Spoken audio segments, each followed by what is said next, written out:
Would you look at that? Beautiful.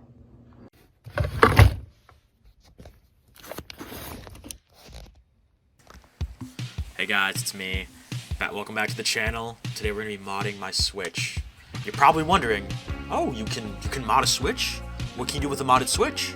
Well, here's some goals I wrote out that I want to achieve with this modded Switch. We're gonna install custom firmware. We're gonna try to use a controller on here. I personally want to use a PS3 controller, but I don't know if that's possible. Obviously, we're gonna get some games on here. We're gonna overclock the system so we can run the games a little better. And then I want to get a mod for a game. Any game. And I thought of this afterwards. I want to try to get some music playing on here. So what is the first step in modding our Switch? Well, it's actually pretty boring. You just move a bunch of stuff on the SD card, put it on the Switch. You need this little jig thing. See, the Switch has this exploit where you can jam something into the right Joy-Con slot, and it somehow turns on this developer mode sort of thing. Maybe not developer mode. Turns on something that allows you to tamper with the system. I believe this can't be patched either with the original Switches, because it's something within the graphics card. I don't know the specifics, but all I know is that this Switch can do it. Other Switches need a mod chip, like the Switch Lite, the Switch OLED. It's all been patched to oblivion. You need a mod chip for it. But this Switch will be good. Since I have the original Switch, the battery is pretty terrible, and it did take like an hour to charge up.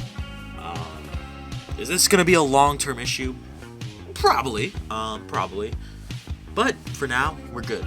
And I got it charged up. So by holding down the power button with the volume button, I was able to get into this menu here.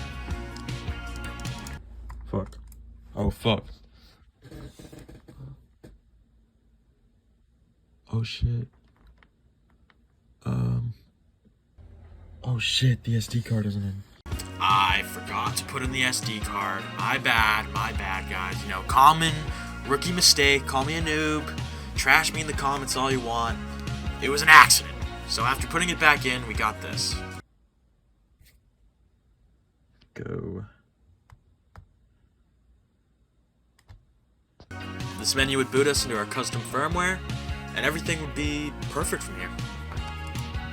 Why the fuck is it doing this shit, dude? I didn't do anything. Turns out, I did do something wrong.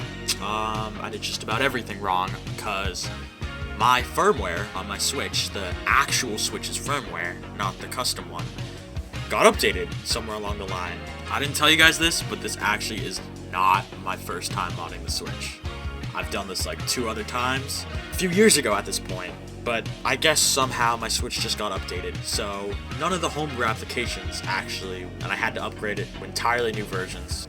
Some of which I guess were just unofficial upgrades that I had to find on random GitHub pages. But after that, I solved it, so it turns out all of my homebrew applications were actually outdated and did not support the Nintendo firmware I was on. But I got DBI now, and it's a Russian program that's used to install. So from here I could dump the Switch cards that I already have and play them, which checks that off our list.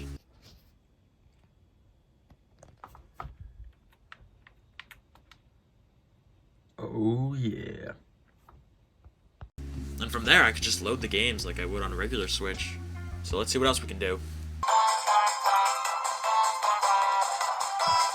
Yeah, using a program named Systune, you can literally play music as your system boots up.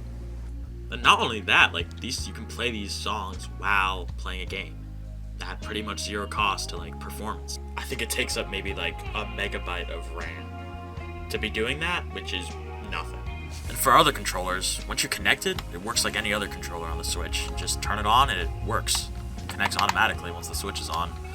I couldn't quite get PS3 to work on this. Apparently there is some way to do it with USB and all this stuff, but I connected it straight to the Switch dock, tried all the things it said, but did not work. But apparently it's supported, so if that's your dream, you know, try it, see if you can get it to work, let me know.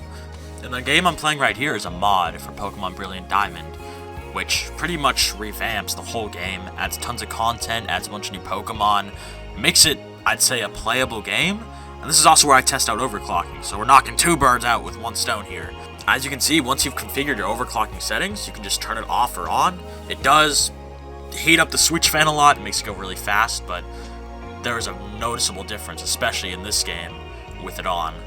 You can't really see it in the recording, since I'm just doing a USB streaming thing, but when you're actually holding the switch, like, as you can see here, there is a big difference. But I guess I installed the mod a little wrong, since whenever I visit the Pokemon Center, I get this, which I'm not going to worry about right now. I'm going to fix that later.